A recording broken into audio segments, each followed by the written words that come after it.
So this is my review of Black Panther Wakanda Forever. I wanted to wait a few days before I put this video out because I wanted to give enough people time to see the movie that wanted to see the movie spoiler free, because I'm going to be talking about plot details, so there's a spoiler alert for this review. So if you haven't seen the movie and you want to go ahead and see it with no knowledge of what goes on in the movie, then go ahead and pause the video here and go see the movie. The review will be waiting for you when you come back. You can watch it then and hear my thoughts. But past that, let's go ahead and talk about this movie. So, Black Panther Wakanda Forever, we'll go ahead and address the big, elephant in the room right now. This movie had a serious uphill battle, and that was because of the tragic passing of Chadwick Boseman, the lead actor from the original Black Panther movie, who just absolutely crushed it in this part. I mean, he owned Black Panther. There was no question about that.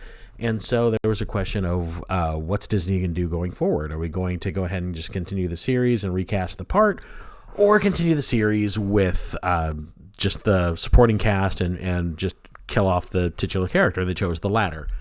Personally, I would have felt recasting was better. I mean, that's not take anything away from Chadwick Boseman, who I thought was brilliant in the part, but I just kind of felt like T'Challa's character had more story left in him, and I would have liked to have seen that continue one way or another. But Disney didn't go that route, so let's talk about the movie that we got, which was Wakanda Forever. So there's no really way to sugarcoat this. This movie's a mess. It just really, really is a mess. It felt like I was watching the first draft of a script that probably needed to be proofread a couple of times, maybe edited and reworked a little bit, and at very least refined, because this did not feel like a finished movie, because there are parts of the plot that make sense. There's giant plot holes, and there's just things that come up that never get resolved again. Not to mention just a lot of the things that were established in the first movie just kind of get thrown out the window in this movie, specifically how they select the rulers of Wakanda, through these rites of challenge and everything else, because I guess that's not a thing anymore. But anyway, so this movie, we'll try to begin and end this review on a good point, because that's kind of how the movie did. The best and worst was the beginning and the end of the movie. The strange thing I felt as I watched this movie is, going into the movie I had expectations, and one of the things I was concerned about was whether or not Shuri, played by Letitia Wright, could step into the role of lead for the Black Panther movie. And that comes from mostly nothing as the actress, but I thought from the first movie, because she kind of played the bratty kid sister, teenage genius character. But she was always kind of she was a good foil for T'Challa, because he was this very stoic, serious king who'd lost his father and inherited the title. And so it was a good counterbalance for him to have this more kind of lighthearted younger sibling who busts his chops a little bit. She gives him all of his gear.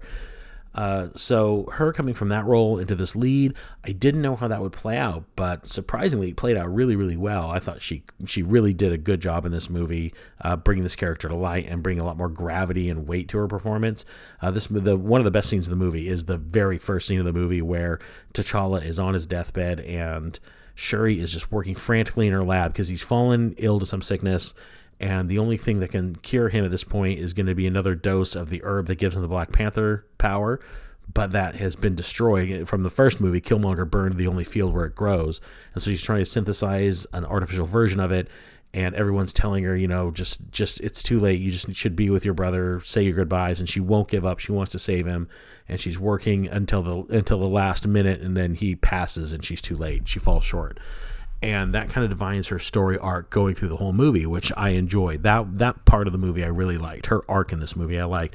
But unfortunately, it gets bogged down as the movie progresses by kind of the Marvel tendency to have everything just be kind of a joke. So you go from these really heavy moments in the movie to just kind of funny, whimsical, whatever. And that's really where the movie falls apart, because after that opening scene, we get a time jump about a year later, and we open up with the Queen addressing the UN and just kind of giving them a dressing down. This is one of my problems I had with the movie, is that Wakandans kind of, at least in the first act or first third of the movie, kind of felt like villains, because she goes to the UN, to basically address the fact that the end of the first movie, T'Challa had told the world that, hey, we're going to open up our world, our nation to the world. We're going to share our technology. We're going to share our resources. And so now the UN is saying, okay, well, now that we have these galactic threats like Thanos that we know about, we really should be cooperating and sharing resources and technologies to better prepare the world for these monumental threats that we now know exist.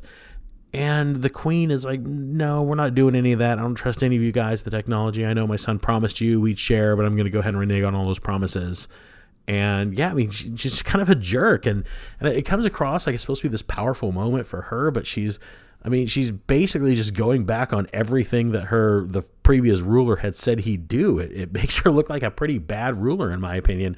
And, that's not say that it was awful. It was a bad scene, in my opinion. The rest of the movie just kind of goes downhill from there. So, as a result of this, the world needs to look for vibranium and other sources. So they've got a machine that's been built by a scientist that can detect vibranium. And so they've scoured the world and they found a deposit of it, but it's under the Atlantic Ocean and directly under the kingdom of the movie's villain, Namor, or Namor. So, and this is another weird thing about the movie. One of the things I was looking forward to was seeing Namor's debut in the MCU. I thought, okay, well, maybe even if the movie is kind of a mess, seeing Namor and bring him in should make it cool and be fun to watch. But no, they really kind of just absolutely dropped the ball on this character. His motivations are all over the place. His plans don't make any sense. He's not the character that you know from the comics at all. And I'm not just talking about the change, the fact that he's not Atlantean anymore or anything like that. He's not a smart guy. in the comic books, Namor is a really cunning and intelligent leader. I mean, you never know if he's with you or against you at any given time, which I like. But at the same time, this character is nowhere near the shadow of this menacing character that Namor is.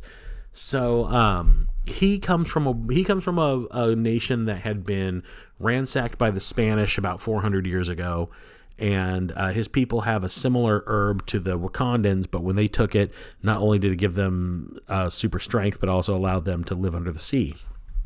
And so they form their nation underwater, and they've basically been secluded there ever since. And now this intrusion of the surface world into their kingdom has riled them up. So they took out the research vessel that was looking for the vibranium.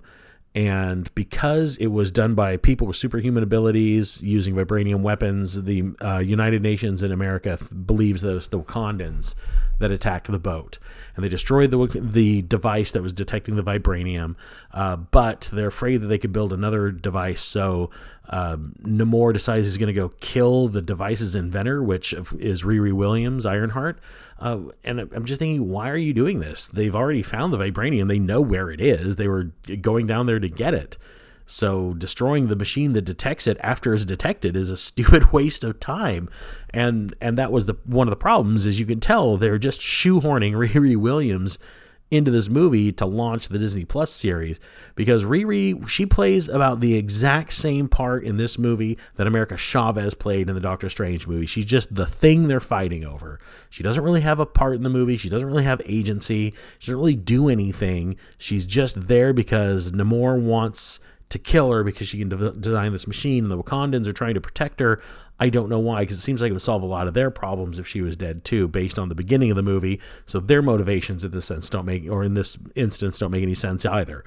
But the Wakandans go to New York. They talk to Everett Ross, who is a CIA guy who, even though Wakanda is currently an enemy of America based on the fact that they believe that Wakandans sunk their ships, goes ahead and without any question or hesitation at all gives up the name and location of Riri Williams to Shuri and Okoye, who go to her dorm at a college to try to recruit her. She initially doesn't want to go, but they convince her to go. And as they're trying to leave the city, as they're crossing a bridge, a humpback whale just like punts Namor up onto the bridge. And you get a little fight scene with Okoye, Shuri, and Namor, and Shuri and Riri get captured. Taken to the undersea kingdom, where Namor makes them the offer, hey, at this point, I just want to annihilate the surface world and everybody who lives on it. I'll go ahead and ally myself with Wakanda, and the two of us will do this together. And of course, Shuri says, yeah, I'll pass, hard pass on that. And so Namor's solution is he returns, he goes to Wakanda because he somehow knows where it is. I really don't get that, since he's never visited the surface world, and even if he did, Wakanda was always a secret till recently. But he swims up a river, goes into Wakanda with some guys, and they just obliterate the country. I mean, they have these like high pressurized water balloons and fire hoses that tends to be some of their primary weaponry.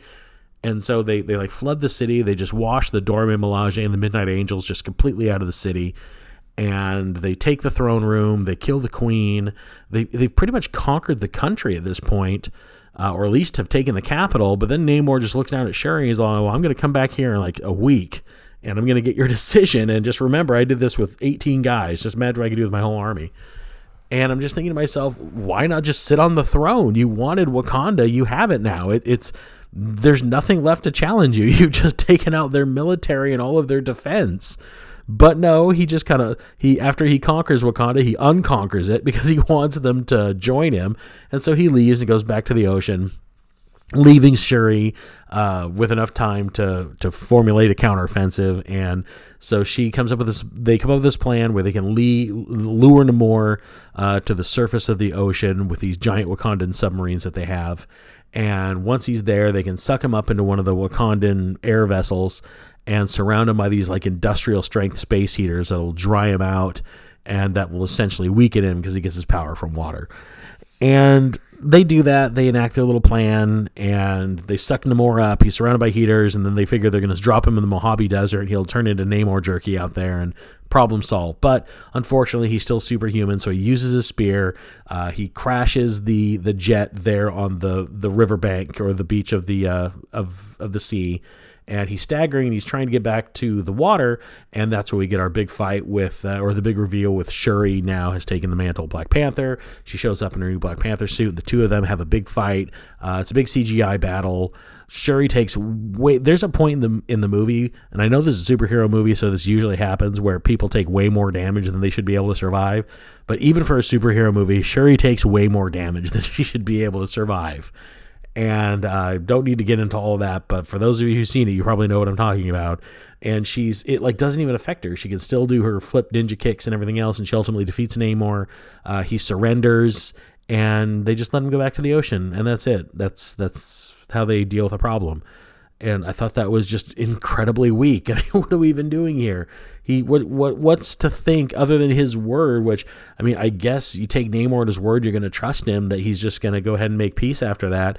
And again, that's peace with you, not the rest of the surface world. He hasn't announced they didn't make him abandon his plan to wipe out all life on Earth. They just said, don't mess with Wakanda. And he said, yeah, okay, I won't mess with Wakanda anymore. And he swims off. And that's it. That's the end of Namor, and the conflict is over. And it just felt really kind of lame and cheap and stupid.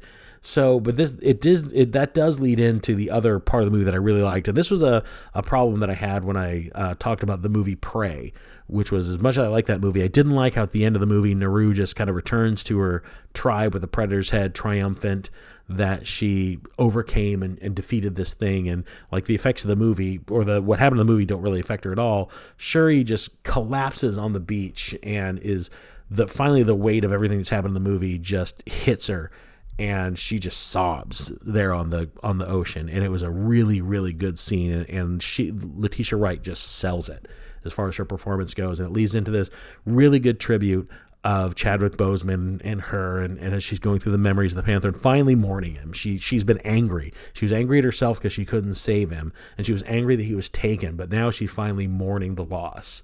And I really like that coming from this character, and it really finally, completed her character arc through the story. The really the light spot in this movie, the bright spot, the one redeeming factor it had was Shuri's story arc in this. And I think it could have been focused on a lot more. I think this movie probably deserved a smaller, more intimate storyline than it got. But yeah, so that moment made it, gave it a really good ending. And that was one of the other things I was worried about going into the movie was, oh man, is Disney going to handle this tastefully, or is it going to feel bad? Is it going to feel like they're milking, a tragedy for the movie? And it really doesn't. The tribute stuff is handled really, really well, and that made me happy. So that's it. That's Wakanda Forever. So it's a very, very mixed bag. definitely more bad than good, I felt. And like I said before, I think they just took the wrong approach. I think this movie needed a smaller storyline, something more centered on characters. Honestly, if I were to pitch an idea, I thought the idea after T'Challa died, the villain really should have been M'Baku and a power struggle within Wakanda to see who takes over, and ultimately having Shuri or whoever emerge as the new ruler of Wakanda. That would have been better, because then you could have focused on how the death of T'Challa not only affected all the characters a lot more, but you could have focused on how it affected the nation of Wakanda a lot more without having to bring in this extra added force of Namor and everything else into it, which was, he wasn't a very good villain, and he ends up being very forgettable. Ironheart really has no point in the movie other than she's just kind of a MacGuffin that they're fighting over. And it's just a commercial for a Disney Plus show that's coming out in a few months, and it just felt forced and it felt stupid. I didn't like it at all. And not to mention, we already have the kind of teenage kid genius with Shuri. We don't need another one. Ironheart and Shuri are dang near the exact same character. So putting the two of them in the same movie together just really didn't work. So overall, my thoughts on Black Panther: is this Marvel's worst movie? No, it's not Marvel's worst movie. It's it's not the Eternals, but it's definitely in the lower tier. I mean, I can see why they decided to make this still part of Phase 4 and not allow it to come into Phase 5, which is supposed to be kind of Marvel coming back to grace. Because it seems to suffer from all the same problems of Stage 4. It seems directionless. It seems rushed. The story doesn't seem well thought out. Nothing seems very connected. Like, for example, you would think when they had the funeral scene for T'Challa, there's no other Marvel characters there. Think back at the funeral for Iron Man at the end of Avengers, where like everybody who was ever in a Marvel movie was there. I mean, you couldn't have even just gotten like Ant-Man and Falcon to show up. I mean, or Winter Soldier, or Bucky Barnes. He lived in Wakanda for a few years. They helped him recover, and he couldn't even show up for T'Challa's funeral. I mean, that kind of stuff. So you didn't have that interconnective tissue with the rest of the Marvel universe. You had this whole thing where Wakanda they really just kind of come across as this pompous, arrogant nation. I mean, they don't help anybody. They have all this wealth and all this resource, and they not only condemn the nations directly around them to poverty, but when the world is asking for help, it's like, hey, yeah, a big purple dude came down and wiped out all life on Earth, and we had no defense to fight him back. So maybe we should work together for the good of the planet. That thing that Wakanda is a part of. So at least we can formulate a defense for if this were to happen again. And they're not even interested in that. So I don't understand their motivation at all. I don't know where Wakanda stands on anything. I don't know why they cared if Riri Williams was killed by the Atlanteans. It almost seems like it would have solved their problems. If they don't want other nations to have vibranium, why would they want other nations to have a vibranium detector? And at least this way, if Namor does it, they don't have to get their hands dirty and cause an international incident. I don't know why they didn't just sit back and let this happen. Another problem I had with this movie was, I can't remember the character's name, but T'Challa's girlfriend for the first movie, the Wakandan spy. She was a bit underused in this movie. She shows up. She's instrumental in helping Shuri escape the Tolkar, whatever the undersea kingdom that Namor is from. But other than that, she's just kind of there in a couple scenes. You see her fighting a few times, and then she's in the post-credit scene. But yeah, I felt she was a bit underutilized, and you don't really get to see the effect of T'Challa's death on her as much as you do on other characters. And you'd think that would have been a bigger focus of the movie, I thought. Because the two of them were, they were in a relationship together. It would make sense that it would hit her the hardest. In fact, when they had announced initially that they were going to be going this direction with the Black Panther franchise, I was kind of hoping she would be the one to take up the mantle of Panther, because I thought she'd be a better choice than Shuri, because Shuri's just a scientist, and again, she's that bratty kid sister. This other character, she's like an assassin and a spy. It would have made more sense. I mean, even Okoye would have made more sense, but politically, she's the captain of the guard, so I kind of get it. My final thoughts on Namor. He's a forgettable villain. They really don't play him as very smart. He comes across as a very stupid character. And I don't know why they decided to make that choice with him, but he does not make intelligent decisions.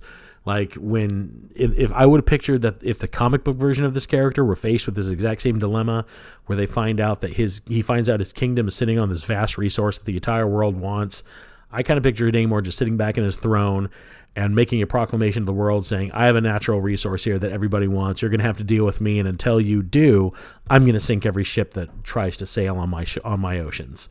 That's kind of the Namor I was hoping we would get in this movie. But no, he just kind of is this, brutish guy who wants to just throw water balloons at people, swim up rivers, and cause mayhem, and then conquer Wakanda, then unconquer it a few minutes later and trying to get him to join him. I don't know. He was just all over the place. And his motivation goes from, I just want to protect my people, to I'm going to eradicate all life on Earth in just the blink of an eye. And it's a crazy thing to sit and watch. So yeah, that's my review of Wakanda Forever. Let me know what you guys thought of it. If you saw it, do you agree with the review? Do you like how Namor was treated as far as his counterpart in the comic goes? And I'm not just talking about them not making him Atlantean anymore. That wasn't really a big deal to me. I really just care about the fact that he was an unintelligent and just not very threatening or menacing dude. He was just kind of this warmongery fight guy. I don't know how else to describe him, but he didn't seem like Namor to me. And what did you guys think of Shuri as Black Panther? Does that work for you? Did you like her stepping into that role? Let's talk about it in the comments below. While you're down there, please do the usual stuff. Like, subscribe to the channel if you're not already a subscriber. It really helps. And that's it. I'm going to leave this one here, and I'll see you on the next one. Bye.